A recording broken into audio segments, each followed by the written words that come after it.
following up kind of on that video of like niching down and getting very clear. Once you define some of that, it gets even clearer.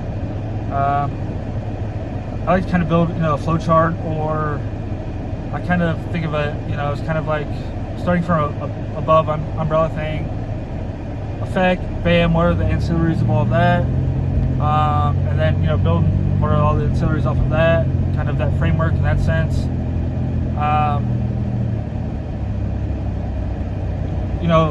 Visually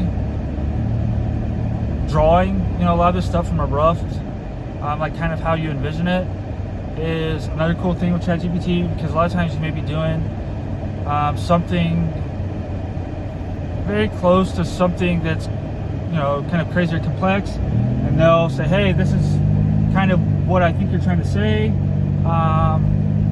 Just frame it a little bit different, kind of this way, and bam, this is where you're at. So, don't be afraid to follow kind of what someone else is saying. It's like anything in life. You want to use it kind of as a framework or guidance, potentially understanding that there's other things at play. It's not always absolute necessarily.